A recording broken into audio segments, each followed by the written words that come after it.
Hello student, welcome to Easy Your Study. I am with you Virendra Kumar Jha. In this class, I am going to start the new topic, that is types of chemical reactions.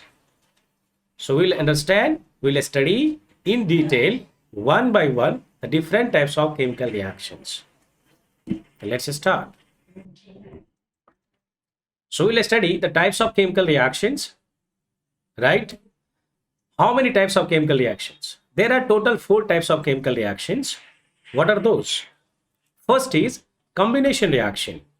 The second, decomposition reaction. The third, displacement reaction.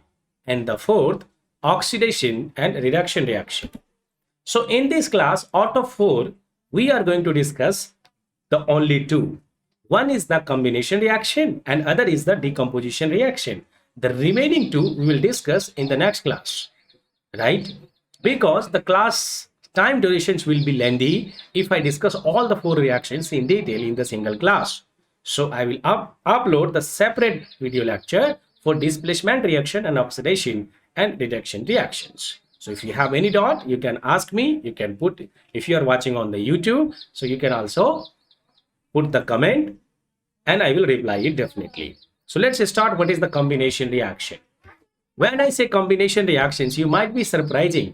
इसका नाम क्या है? Combination. So when I say the combination reactions means that there are 2 things that is reacting, right?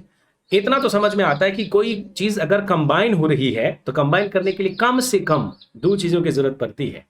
सो इसका definition बहुत ही simple है and very simple to understand that when two compounds or 2 elements are combining and forming a single compound, 2 compound मिलके react करके एक single compound बनाता है, ऐसे रिएक्शंस को हम कहते हैं combination reaction. So now take the definition. A reaction in which a single product is formed from 2 or more reactant is known as combination reaction. तो combination reaction जैसा इसका नाम कहता है, it is a very simple reactions, right? Simple to understand because when 2 or more, मतलब हम कहते हैं कि when 2 compounds reacts and to form a single compounds, ऐसे reactions को हम क्या कहते हैं? Combination reaction कहते हैं. एक ऐसा रिएक्शन जिसमें एक सिंगल प्रोडक्ट बनता है जिसमें 2 या 2 से ज्यादा रिएक्टेंट, तो कम से कम 2 होना चाहिए. ठीक है, 3 हो जाए तो सर क्या वो कॉम्बिनेशन रिएक्शन नहीं रहेगा, कंबाइन ही हो रहे हैं, लेकिन एटलीस्ट 2 is required and mostly in our syllabus we will see the examples of 2 reactant systems. तो रिएक्टेंट के बारे में मालूम है, रिएक्टेंट वो सब्सटेंस है जो रिएक्शन को ब्रिंग करता है, जो रिएक्ट करता है, जिसको रिएक्शन के बाद प्रोडक्ट फॉर्म होता है. So that you should understand. Now we'll take some example. I am going to take the one example that is calcium oxides. Calcium oxide के बारे में सुना होगा, अगर नहीं सुना है तो आज सुन लीजिए. गांव में नॉर्मली लोग चूना खाने का बहुत ही शौक होता है, तंबाकू में भी खाते हैं, हालांकि ये इंजीरियस टू हेल्थ है, ऐसा ना करें, लेकिन पान में लगा के बड़े आसानी से लोग खाते हैं. आपने देखा होगा. तो sometimes you might have observed कि वो कैल्शियम ऑक्साइड किसी बीकर में लेके उसमें पानी मिला दो. तो यहां पर जो हम रिएक्शन देखेंगे, कैल्शियम ऑक्साइड वाटर के साथ विगरसली, बहुत ही तेजी से रिएक्शन करता है और बनाता है कैल्शियम स्लैग लाइम कहते हैं, कैल्शियम हाइड्रोक्साइड. तो ये रिएक्शन मैं लिख के दिखाता हूं. यहां पर ये रिएक्शन दिया है कि अगर calcium oxide, this is one single substance, it is reacting with another compounds that is H2O, right? It is combining and forming a single substance CaOH2. However, apart from this single product, अब आप पूछोगे कि sir कोई तीसरा product बन सकता है? Yes, there may be the evolution of gas, there may be the evolution of heat energy, etc. तो ये जो रिएक्शन है कैल्शियम ऑक्साइड, जिसको हम क्विक लाइम कहते हैं, जब इसका वाटर के साथ रिएक्शन होता है तो कैल्शियम हाइड्रोक्साइड बनेगा and will observe that there will be the evolution of heat. वो का उसका टेम्परेचर भी काफी बढ़ जाता है. So this is very simple reaction and it is the combination reactions. समझ आ गया? combination reaction क्यों है? क्योंकि 2 सबस्टेंस यहाँ कंबाइन होके बना रहे हैं एक तीसरा कंपाउंड्स, और एक सिंगल कंपाउंड्स बन रहा है और इसमें हीट का इवोल्यूशन हो रहा है. क्या आप जानते हैं इस रिएक्शन में एक बहुत ही शानदार और खासियत, एक इंपॉर्टेंट बात छुपी हुई है, that I am going to tell you. वो बात क्या है इसमें, वो देखेंगे. देखो कैल्शियम ऑक्साइड जो है, कैल्शियम हाइड्रो ऑक्साइड जो ये बना है इस रिएक्शन में, ये क्या है, क्विक लाइम है।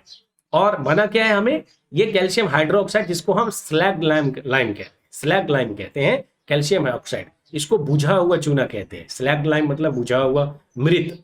और ये एक्टिव लाइम है, इसमें पानी मिलते ही विग्रेसली रिएक्ट करके उसमें वेपर्स भी बनने लग जाते हैं, टेम्परेचर भी बढ़ जाता है। तो थोड़ा सावधानी से ये रिएक्शन करना होता है, दूर रहिए अगर ज्यादा मात्रा में ले लेंगे तो। छोटा मात्रा में लेते हैं लोग घर में यूज करने के लिए तो कम है, लेकिन ज्यादा मात्रा में लेते हैं तो ये होता है। So calcium oxide react slowly with the carbon dioxide in air. आपने देखा होगा कि घर में व्हाइट वॉशिंग के लिए भी ये चूना इस्तेमाल किया जाता है। ये कैल्शियम ऑक्साइड क्या है, हिंदी में इसको चूना कहते हैं, लेकिन व्हाइट वॉल पे यूज किया जाता है। लेकिन आप देखोगे जब पहले दिन जब first time when it is applied on the wall, जब वॉल पे लगाते हैं उस समय देखोगे आप तो वो उतना ज्यादा साइन नहीं करता है। लेकिन 2-3 दिनों के बाद जाओगे तो वो बहुत ज्यादा साइन करने लगता है। जब आप पहली बार वॉल पे लगाते हो तो ऐसा लगता है ये तो पता ही नहीं चल रहा है किधर लगा है, बहुत ही पतला और बारीक सा दिखता है। उसके पीछे कारण है, the reason is that the slag lump that is formed reacts very slowly with the carbon dioxide present in the air। हमने कैल्शियम ऑक्साइड में पानी मिलाया, कैल्शियम स्लैग लाइम बन गया, अब उसको लेके हम व्हाइट वॉशिंग कर रहे हैं। अब ये एटमॉस्फेयर में कार्बन डाइऑक्साइड प्रेजेंट है, so they will take the carbon dioxide from the atmosphere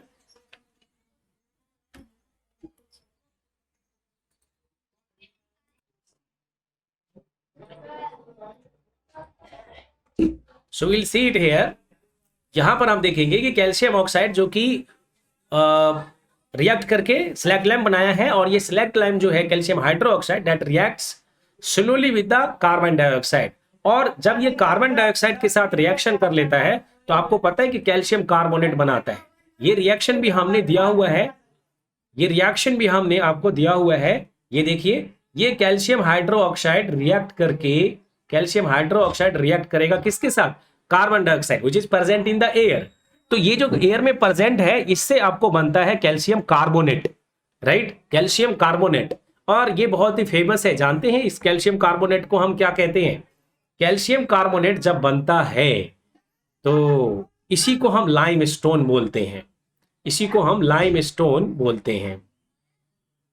और इसी को, जो ये लाइम स्टोन है वास्तव में कैल्शियम कार्बोनेट, इसी को मार्बल कहते हैं। तो ये जो साइनी आपको अपीयरेंस दिखता है जो मार्बल जैसा रखता है, लेकिन आपने तो लगाया दीवार के ऊपर चूना, राइट। तो ये जो चूना लगाया है, जैसे अगर आप कैल्शियम ऑक्साइड कहेंगे तो आसानी से लोगों को समझ में आता है, but in day to life कहते हैं कि किसी को चूना लगा दिया, so that is a different meaning, वो चूना लगाना। बट यहाँ पर हम बात कर रहे हैं कैल्शियम ऑक्साइड जो पानी के साथ रिएक्शन करके कैल्शियम हाइड्रोक्साइड बना है, व्हाइट वॉशिंग कर रहे हैं आप, और इसी को हम व्हाइट वॉशिंग भी कहते हैं। लेकिन व्हाइट वॉशिंग का effect you will see it after 2 to 3 days of applying the solution।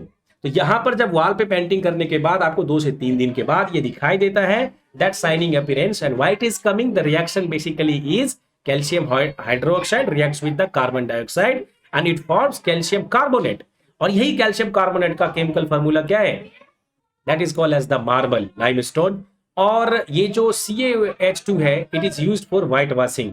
तो अगर क्वेश्चन आता है एग्जाम में कि for white washing which substance is used, calcium oxide, calcium hydro oxide, CaCO3, none of these, तो option होगा calcium hydro oxide. It has formed after the reaction of calcium oxide and water.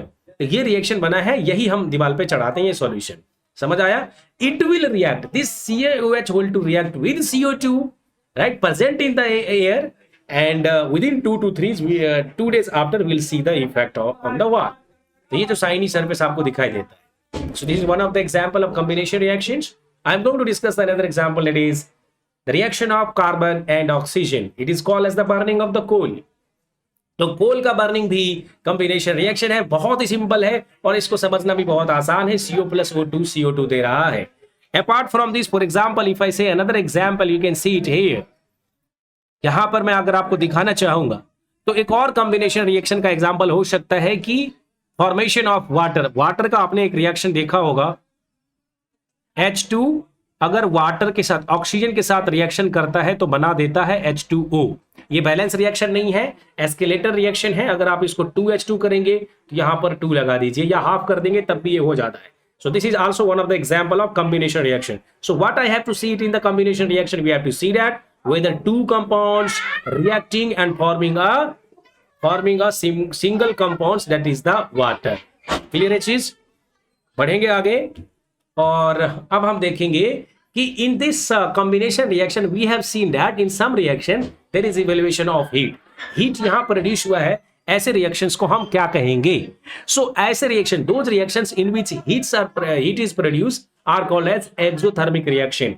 The reaction in which heat is released along with the formation of products are called as exothermic chemical reaction. तो ये अलग से नहीं है ना. You last the question, sir आपने तो बोला था कॉम्बिनेशन रिएक्शन, ये कहां से आ गया? So it is the by product, not it is the observation. In the combination reaction we see that there are certain reactions in which the heat is evolved, heat is released. अगर heat evolved हुआ, heat release हुआ, normally जो word होता है वो मैं आपको बता देता हूं यहां पर. ये जो हीट रिलीज है, ये जो वर्ड है heat release,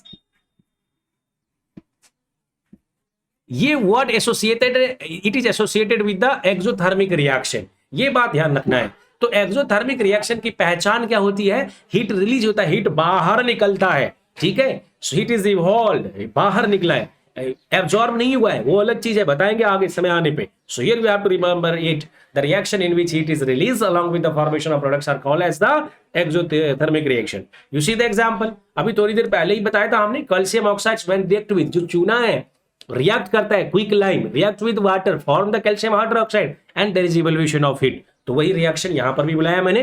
calcium oxide reacts with water form the slag lime which is the aqueous and the heat is evolve. इस रिएक्शन में हीट बाहर निकला है, इसलिए ऐसे रिएक्शंस को हम एक्सोथर्मिक रिएक्शंस कहते हैं. Now another example of this combination exothermic reactions is the burning of natural gas. So far you have understood about the exothermic reaction. We have seen the example. You'll see the another example, burning of natural gas. Natural gas, जब कोई चीज burn होता है तो उसमें heat रिव्यूल होता है. जैसे ही बर्निंग दिखाई दे तो समझ रहे ना हीट रिलीज हुआ है, राइट? सो नेचुरल गैस जिसको हम मेथेन कहते हैं, मेथेन CH4 जिसका केमिकल फार्मूला है 2O2, मतलब ये तो बैलेंस करके 2O2 आया है. हमने ऑक्सीजन के साथ इसका रिएक्शन किया जो कि गैस है, बना है कार्बन डाइऑक्साइड. तो जितने भी अल्केन है वो हमेशा बर्न होने के बाद आपको क्या मिलेगा? कार्बन डाइऑक्साइड एंड वाटर बनता है. इवन अल्केन, अल्कीन, अल्काइन आपने पढ़ा होगा या नहीं पढ़ा है तो पढ़ोगे आगे. तो उसमें ये जो हाइड्रोकार्बन बोलते हैं इसको, क्योंकि इसमें कार्बन और हाइड्रोजन प्रेजेंट है. तो जब भी ये बर्न होता है ऑक्सीजन में तो बनाता है कार्बन डाइऑक्साइड एंड हाइड्रोजन. इतना लिख के बैलेंस कर लो, बैलेंसिंग आप सीख चुके हो. सो this is another example of exothermic reaction. क्या आप जानते हो इसके अलावा भी कुछ ऐसे रिएक्शंस हैं डे टू डे लाइफ में जो कि एक्सोथर्मिक इन नेचर है? For example respiration. What is respiration?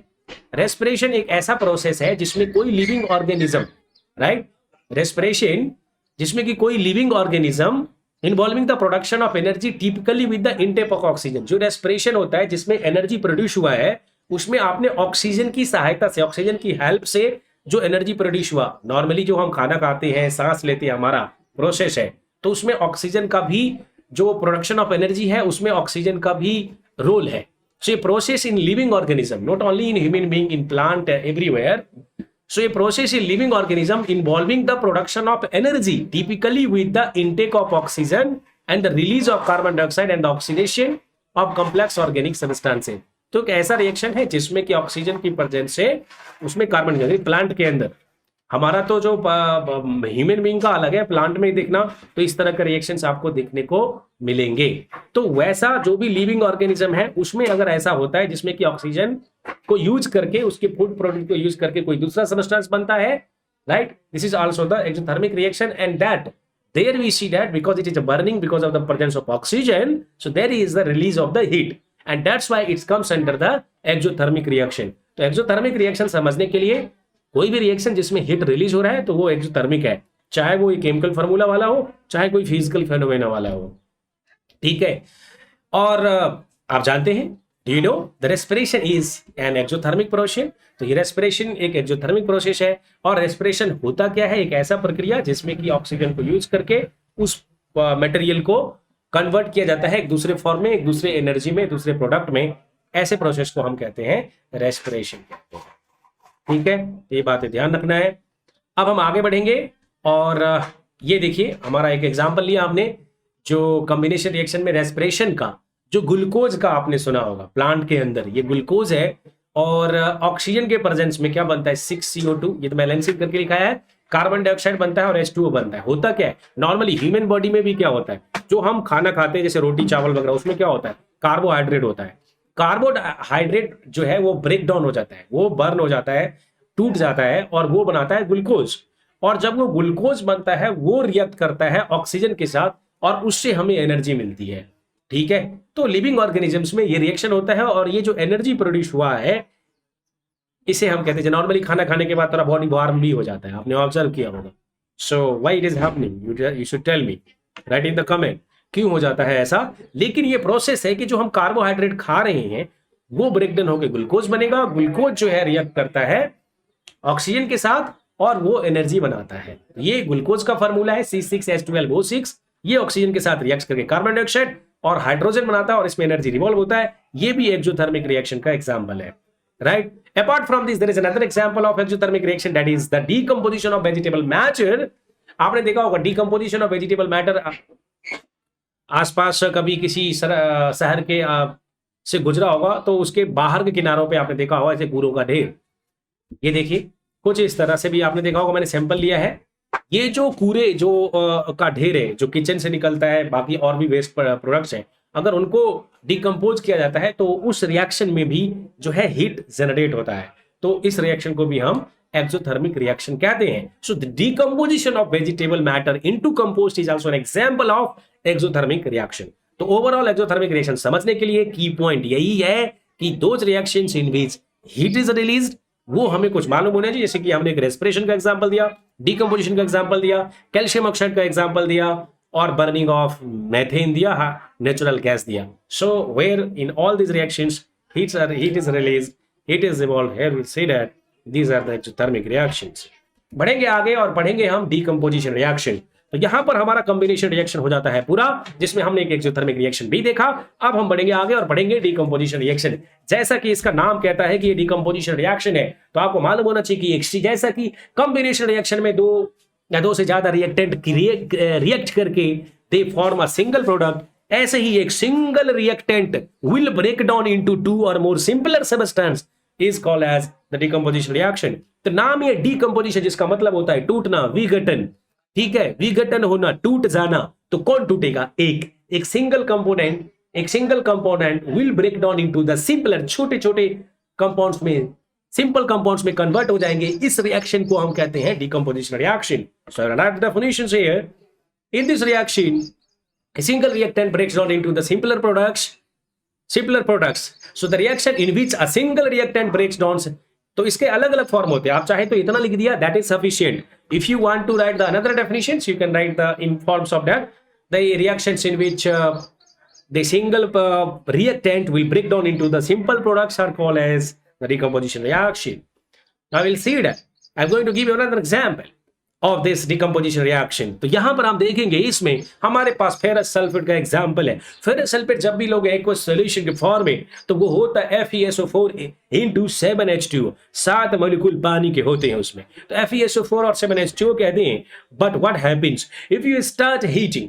Normally जो डिकम्पोजिशन होता है, यहां पर एक सवाल पूछता है बच्चा कि सर डिकम्पोज कोई क्यों होगा? तो मैं ये बताना चाहता हूं कि कोई चीज टूटता कब है? अरे टूटेगा कब? जब उसमें कोई एनर्जी दोगे, कुछ होगा उसके साथ। नॉर्मली देखा जाएगा दुनिया के जितने भी डिकम्पोजिशन रिएक्शन है वो अपने आप नहीं होते, कुछ न कुछ एक्सटर्नल एजेंट दिया जाता है। फॉर एग्जांपल, या तो उसको हिट कर दिया तो वो टूट गया, बिखर गया, डिकम्पोज हो गया, या फिर इलेक्ट्रोलाइसिस प्रोसेस करवा दिया। कुछ न कुछ हमें देना होगा। इस पूरे जर्नी में हम देखेंगे कि ऐसा क्या क्या है जो हम देख के डिकम्पोजिशन रिएक्शन को ब्रिंग कर सकते हैं। तो चलिए लेते हैं एक एग्जांपल जिसमें हमने लिया है FeSO4 into 7H2O। ये फेरस सल्फेट का क्रिस्टल्स है और जब इसको हम हिट करेंगे तो इसके वाटर, जब भी हिट करोगे तो उसमें जो पानी वाला मॉलिक्यूल है सबसे पहले भाग जाएगा ऊपर। तो so there will be the loosening of the water molecule. यहां पर वाटर मॉलिक्यूल सबसे पहले हटेगा तो बचेगा क्या? FeSO4 सॉलिड के फॉर्म में बचेगा। पहले वो एक्वस के फॉर्म में था, हिट कर दिया पानी का, ये मैंने हीटेड। तो इसमें होता क्या है, कलर भी उसका चेंज हो जाता है। तो ये कलर क्या चेंज होगा ये हमें कैसे मालूम? जब तक आप लैब में एक्सपेरिमेंट नहीं करोगे तब तक आप बता नहीं पाओगे। लेकिन यहां पर मैंने वो एक्सपेरिमेंट भी दिया है, तो अगर आपने लैब में नहीं कर पाए हो तो आपको पता तो एटलीस्ट रहेगा, तो आप एग्जाम में तो कम से कम लिख पाओगे। तो यहां पर हमने देखा कि अगर FeSO4 है, ये रिएक्शन है आपके सामने। FeSO4 जो कि सॉलिड है, इसमें 7H2O भी है। अगर इसको हिट करेंगे, यहां पर 7H2O नहीं लिखा है लेकिन ये 7H2O भी है इसमें। अगर इसको हिट करोगे तो ये फेरस सल्फेट बन जाता है, फेरिक ऑक्साइड Fe2O3 बन जाता है। और साथ साथ इसको इस रिएक्शन को ध्यान से करना होता है, लैब में बताऊंगा, थोड़ी देर में बने रहो। देखो तो बनता क्या है डिकम्पोजिशन में, ये फेरस सल्फेट में सबसे पहले ये S7H2O बनता है, फिर ये फेरस सल्फेट सॉलिड बनता है। ये फेरस सल्फेट सॉलिड जब हिट करते हैं तो बन जाता है फेरिक ऑक्साइड, और साथ साथ there is evaluation of both the gases SO2 and SO3 gas. तो इसमें क्वेश्चन पूछा जाता है कई बार कि tell me a single reaction in which both SO2 and SO3 gas are evolved. यही रिएक्शन है decomposition of ferrous sulphate crystals. तो जब फेरस सल्फेट क्रिस्टल का डिकम्पोजिशन होता है तो इसमें बनता है ferric oxide, sulphur dioxide and sulphur trioxide, SO2 and SO3। ठीक है, but when you are going to perform this experiment in the lab, be very careful। जब लैब में एक्सपेरिमेंट को परफॉर्म करोगे तो आप जब इसलिए एक बीकर लोगे, उसमें से ये क्रिस्टल डालोगे, हिट करना शुरू करोगे बर्नर से। तो बर्नर से करने के लिए ये जो आप लोगे, जो बता रहा हूं आगे ध्यान से देखना ये एक्टिविटी। तो करना क्या है, 2 ग्राम जो है इसमें फेरस सल्फेट का क्रिस्टल ले लो, ड्राई बॉइलिंग ट्यूब में ले लो। और वो ट्यूब कैसा दिखता है ये देखो, ये मैडम यहां पर एक्सपेरिमेंट कर रही है। ये हमारा ट्यूब है, ये हमारा ट्यूब है, इसमें हमने 2 ग्राम का फेरस क्रिस्टल ले लिया है और बर्नर से हीट करना शुरू कर दिया। भैया लैब में एक्सपेरिमेंट करते हो, वेरी केयरफुल। तो यहां पर जो है वेरी केयरफुल क्यों कह रहा हूं, जरा इसी रिएक्शन में देखो। अब ये जो इसका मुंह है, ये जो धुआं निकल रहा है, आपको ये जो गैस निकल रहा है, इसमें से हिट करोगे तो SO2 और SO3 निकलेगा। और ये इतना खतरनाक बदबू देता है, पंजेंट स्मेल, दम घुट जाए, सफोकेशन हो जाए। सो the SO2 and the smell, the odor of this SO2 and SO3 is very pungent and it is suffocating। तो यहां पर हमने देखा कि अगर कोई रिएक्शन हो रहा है तो उसमें सावधानी बरतो लैब में। ये मैं हमेशा कहता हूं, अक्सर बच्चे जोश में होश खो बैठते हैं और अपना नुकसान कर बैठते हैं। तो ऐसा नुकसान ना होने देना, और जो मैं बोल रहा हूं वो ध्यान से करना। तो यहां पर SO2 और SO3 ये दोनों ही गैस निकलते हैं और बहुत ही खतरनाक बदबूदार होता है, तो दम घुट जाएगा। तो ये पड़ोसी की तरफ तो बिल्कुल मत करना, मतलब अपने कलीग के पास ये ले तू ले ले, तो ऐसा मत करना बिल्कुल भी, अदरवाइज उसको भी नुकसान हो सकता है और आपको भी, और खास करके जो मैडम एक्सपेरिमेंट करा रही है उनको भी नुकसान कर सकता है। तो ध्यान रखिएगा, बढ़ेंगे आगे। तो ये जो ऑब्जर्वेशन है यहां पर हमने देखा कि जो कलर है वो चेंज हो जाता है। तो एक क्वेश्चन पूछता है कि what is the changes in the colour. तो ऑब्वियसली यार when I will do the experiment then I will say that कि क्या चेंजेस हुए हैं। तो यहां पर जो एक्सपेरिमेंट हुआ है इसमें क्वेश्चन आता है what is the colour of ferrous sulphate crystal after heating. Heating करने के बाद जो फेरस क्रिस्टल का कलर है वो क्या होगा। तो पहले तो ये तो बताओ कि हीटिंग से पहले क्या कलर था। तो हीटिंग से जो पहले कलर होता है फेरस सल्फेट का जो कलर है वो नॉर्मली ग्रीन कलर का होता है। तो ग्रीन भी कई तरह के होते हैं, डार्क ग्रीन, लाइट ग्रीन है। तो यहां पर लाइट ग्रीन कलर का हीटिंग से पहले होता है। So now if you heat it then it will be the different colour which is the white colour. अब आपको क्या लगता है कि अब इसमें से जब हीट करेंगे तो पानी तो निकल गया है, तो इसमें if the water has been removed so it has become anhydrous. Hydrous मतलब water, with water. When I say anhydrous means without water. So the color of ferrous sulfate changes from green light to white। अब ये white हो जाता है। तो यहां पर जो हाईलाइट वाली बात है वो मैं आपको बता देता हूं। यहां पर जो हाईलाइट वाली बात है वो ये आपको रखना है कि व्हाइट कलर बना है, and because it has become the formation of anhydrous ferrous sulphate. You don't have to remember it, याद मत रखना, because water has been removed it has become anhydrous, right, because of loosening of water molecules from crystal of ferrous sulphate. तो ferrous sulphate के crystal में जो कि यहां जो फेरस सल्फेट का क्रिस्टल था यही तो था FeSO4 into 7H2O। तो इसमें से अब वाटर हट चुका है, तो अब बचा क्या इसमें FeSO4, एनहाइड्रस है, वाटर हट गया तो एनहाइड्रस। अगर वाटर है तो हाइड्रस लगा दो, ठीक है, अगर वाटर है तो हाइड्रस है, अगर वाटर नहीं है तो ANN हाइड्रस हो जाता है। ये बात ध्यान रखना, याद नहीं करना है इसमें, बढ़ेंगे आगे, ये आपको समझ में आ गया। कुछ और एग्जांपल लेते हैं। Another example of decomposition reaction. I am taking another example. You have heard about the calcium carbonate that is called as the limestone. Calcium carbonate का जो कि सॉलिड है, अगर इसको हिट करेंगे तो बनता है कैल्शियम ऑक्साइड और कार्बन डाइऑक्साइड। तो ये भी एक डिकम्पोजिशन रिएक्शन है, और लेकिन ये रिएक्शन भी क्यों हुआ, क्योंकि इसमें आपने हिट दिया है। तो कैल्शियम कार्बोनेट है जिसको हमने हिट किया तो बना कैल्शियम ऑक्साइड, हिट किया, याद रहे decomposition reaction will bring in presence of some external energy that is called as the heat. तो इस दोनों रिएक्शन में हमने देखा कि हीट चाहिए, अदरवाइज अपने आप नहीं टूटता। कैल्शियम कार्बोनेट हमारे पास है, टूट जाए नहीं टूटेगा जब तक उसको हिट नहीं करोगे। हिट भी करे तो कब तक करे वो हमें ऑब्जर्व करना पड़ता है, वो लैब की बात है। यहां पर कुछ पर्टिकुलर टेंपरेचर तो हिट करोगे। सो that is the formation of calcium oxide, that is the quick lime. तो जो क्विक लाइम आपने पहले इक्वेशन पे यूज किया था, कॉम्बिनेशन रिएक्शन याद करिए, और वाटर के साथ रिएक्शन किया तो क्विक लाइम बना था, तो वो बनता है कैल्शियम लाइमस्टोन से। लाइमस्टोन आपको पृथ्वी के अंदर से मिलता है, उसको निकाल के फिर वहां से हम चूना बना लेते हैं और उसको वाटर के साथ रिएक्शन करके हम दीवार पे पोत देते हैं और फिर हमें व्हाइट वाशनिंग हो जाती है। तीनों रिएक्शंस इंटर रिलेटेड है। बढ़ेंगे आगे, this was the decomposition reaction. यहां पर एक और बात मैंने दिया है, ये ध्यान रखना है, जो डिकम्पोजिशन ऑफ कैल्शियम कार्बोनेट है जिससे हमें ऑक्साइड ऑफ कैल्शियम ऑक्साइड बना और कार्बन डाइऑक्साइड बना है, right. So it is very important reaction that is used in the industry. ये इंडस्ट्री में यूज होता है, बहुत तरह के इंडस्ट्री में यूज होता है। क्यों होता है इंडस्ट्री में? नॉर्मली सीमेंट बनाने के कारखाने में यही रिएक्शंस यूज होता है, because calcium oxide is called as the quicklime. It has many uses, one is the use in the manufacture of cement. Cement बनाने में भी कैल्शियम ऑक्साइड का यूज किया जाता है। तो यहां पर और भी कई तरह के इंडस्ट्रियल एप्लीकेशंस हैं, वो ध्यान रखना होगा। So when a decomposition reaction is carried out by heating it is called as the thermal decomposition. लेकिन एक बात और यहां पर सबसे इंपॉर्टेंट है वो ये कि अगर कोई रिएक्शन डिकम्पोजिशन रिएक्शन है that has brought up by the decomposition of what, brought up by the heat, जब हीट की वजह से हुई है, ऐसे रिएक्शंस को हम थर्मल डिकम्पोजिशन कहते हैं। डिकम्पोजिशन रिएक्शन है but because of the heat, that's why it is called as thermal decomposition. So when a decomposition reaction is carried out by heating, अगर हीटिंग की वजह से होती है तो इसको हम कहते हैं थर्मल डिकम्पोजिशन। एक और एक्टिविटी है, देखिए इसमें क्या है, 2 ग्राम लेड नाइट्रेट का पाउडर ले लीजिए। एक और एक्टिविटी बहुत इंपॉर्टेंट है और ये मैंने क्लास में ही करा दिया, यहीं पर करा दिया, ध्यान से सुन लोगे, नोट कर लोगे तो एग्जाम में सारे क्वेश्चंस कर पाओगे, वाइवा बोझ की भी कोशिश कर पाओगे और आप 100% वाले मार्क्स में की लाइन में खड़े होगे। और अगर इतना नहीं पढ़ोगे तो आपके 60, 70, 50, 40 ये आपका चॉइस है, देखते रहना। अगर यूट्यूब पे देख रहे हो तो चैनल को लाइक और सब्सक्राइब जरूर कर लेना। So because all upload the remaining videos of the other lectures as well. So यहां पर हम देखेंगे take about 2 gram of lead nitrate powder.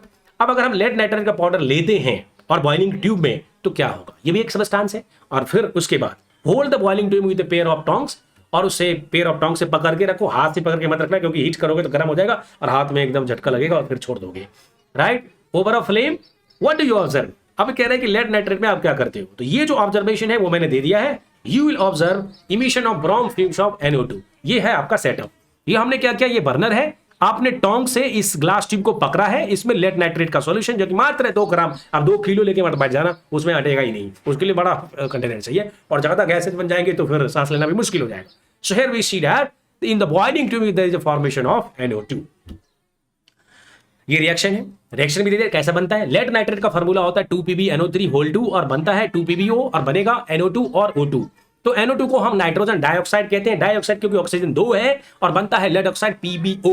Pb मतलब लेड ऑक्सीजन, और जब भी कंबाइन करके बनता है तो ऑक्साइड ही बनता है, जैसे अल्युमिनियम ऑक्साइड Al2O3, ठीक है।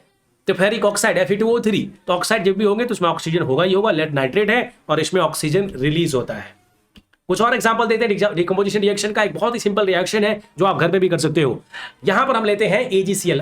AgCl को हम सिल्वर क्लोराइड कहते हैं, और उसमें सनलाइट के प्रेजेंस में उसको क्या करते हैं, एक बीकर लेते हैं, चाइना डिश ले लो, उसमें कुछ 2 ग्राम 4 ग्राम 5 ग्राम ऐसे सिल्वर क्लोराइड रख दो और सन के प्रेजेंस में रख दो। सन कैसे, ऐसे धूप में लेके मत चला जाना, ठीक है, कहीं से आर जैसे विंडो से, कहीं ऐसे, क्योंकि अगर डायरेक्टली ले जाओगे तो एक्सपोजर होगा, क्योंकि रिएक्शन करते समय सावधानी बरतना जरूरी है, नहीं तो खतरा कभी भी हो सकता है, तो याद रहे। तो यहां पर हम लेंगे सिल्वर और फिर उसके बाद डायरेक्टली नहीं, कहीं सनलाइट के प्रेजेंस में रखो उसको, तो यू विल ऑब्जर्व दैट कि जो पहले उसका व्हाइट कलर का ये चांदी जैसा था, उसका कलर व्हाइट कलर का AgCl, अब वो बन गया है ग्रे कलर का हो जाता है और ये Ag हो जाता है और Cl2 बाहर हो जाता है। This is decomposition reaction. यहां पर single reactant will convert to the 2 simple, देखो कितना सिंपल है, Ag है और क्लोरीन बन गया। हालांकि AgCl लिया सर मैं, अगर AgBr लो तू, AgBr का भी यही रिएक्शन हो सकता है, आप AgBr लेके भी बना सकते हो। तो AgBr के साथ भी यही होता है, 2AgBr, Ag और Br2 बनता है। कलर कैसे चेंज होता है ये थोड़ा सा देख लेना, राइट। नोट यहां पर याद क्या रखना है, ये जितने भी डिकम्पोजिशन रिएक्शन हमने देखा उसमें हमने देखा कि whether we need either heat, या इस वाले रिएक्शन में क्या चाहिए आपको, सनलाइट चाहिए। इससे पहले रिएक्शन में क्या चाहिए था, हीट। एक रिएक्शन मैंने नहीं किया, वो मैं अलग से कराऊंगा, वो ये है इलेक्ट्रोलाइसिस ऑफ वाटर। ठीक है, तो वाटर को हम डिकम्पोज जब करते हैं इलेक्ट्रोलाइसिस प्रोसेस से, तो वहां पर हमें इलेक्ट्रिसिटी की जरूरत होती है। तो हम किसी सबस्टेंस को डिकम्पोज कर सकते हैं इलेक्ट्रिसिटी के प्रेजेंस से भी, जैसे वाटर को अगर हम इलेक्ट्रिसिटी से, वो प्रोसेस पूरा बताऊंगा अलग से, तो वो H2 और O2 में बन जाता है। तो यहां पर या तो मुझे हीट चाहिए, लाइट चाहिए, या इलेक्ट्रिसिटी चाहिए to bring, right, to convert the decomposition reaction into the simpler products. याद रहेगा। और अब मैं यहां पर एक बात बताने जा रहा हूं कि यहां पर मैंने गौर से देखा तो जितने भी रिएक्शंस थे उस सब में हीट एनर्जी मुझे देना पड़ा है। ऐसे रिएक्शन जिसमें एनर्जी, हीट एनर्जी एब्जॉर्ब हो जाता है, रिलीज नहीं होता है, एब्जॉर्ब हो जाता है, ऐसे रिएक्शंस को हम कहते हैं एंडोथर्मिक रिएक्शन। क्या कहते हैं, endothermic reaction. So reactions in which energy is absorbed are known as endothermic reaction. इससे पहले बताया था कॉम्बिनेशन रिएक्शन में एक्सोथर्मिक रिएक्शन, वहां पर याद रखना हीट रिलीज हुआ, हीट बाहर गया, एब्जॉर्ब कुछ नहीं हुआ। यहां पर हीट खा गया, एब्जॉर्ब कर लिया, समझ आ गया, कंज्यूम कर लिया। तो कहीं ना कहीं ऐसे रिएक्शंस को हम एंडोथर्मिक रिएक्शंस कहते हैं। ये रिएक्शन भी आपको हमने बता दिया। यहां पर है एनसीईआरटी बुक के कुछ क्वेश्चंस। तो एक क्वेश्चन मैंने यहां पर लिया है, क्वेश्चन है ए solution of substance x is used for white washing. एक ऐसा सॉल्यूशन ऑफ सबस्टेंस एक्स का जो व्हाइट वॉशिंग के लिए यूज करता है। सबको मालूम है, चलते पड़ते CaOH इसका फार्मूला है, बताया था। कैल्शियम ऑक्साइड जब वाटर के साथ रिएक्शन करता है तो बनता है कैल्शियम हाइड्रोक्साइड, वही तो व्हाइट वॉशिंग के लिए यूज किया जाता है, थोड़ी देर पहले बताया था। तो इसका आंसर क्या होगा, कैल्शियम हाइड्रोक्साइड एक्स का। Name the substance x, right it's formula. तो फार्मूला भी लिख दूंगा। Right the reaction of the substance x named in the above. Reaction भी लिखो। लो ना, ये रिएक्शन दे दिया। CaO क्विक लाइम, H2O बनाएगा स्लैग लाइम। ये जो स्लैग लाइम है एक्स, ये जो स्लैग लाइम है एक्स, देख लीजिए, ये जो स्लैग लाइम है इसी को यूज करते हैं हम व्हाइट वॉशिंग के लिए। समझ आ गया। तो पहला और दूसरा दोनों हो गया, रिएक्शन भी दे दिया, एक क्वेश्चंस भी आपका यहां पर हो गया। इसके अलावा कोई क्वेश्चन रहता है तो हमसे जरूर पूछिएगा, कमेंट में डालिए, और ऐप पे जाइए, वहां पर भी आपको सारे कंटेंट्स मिलेंगे, तो डाउनलोड कीजिएगा और कोई क्वेश्चन हो जरूर पूछिएगा। Thank you, see you in the next class. Thank you, take care.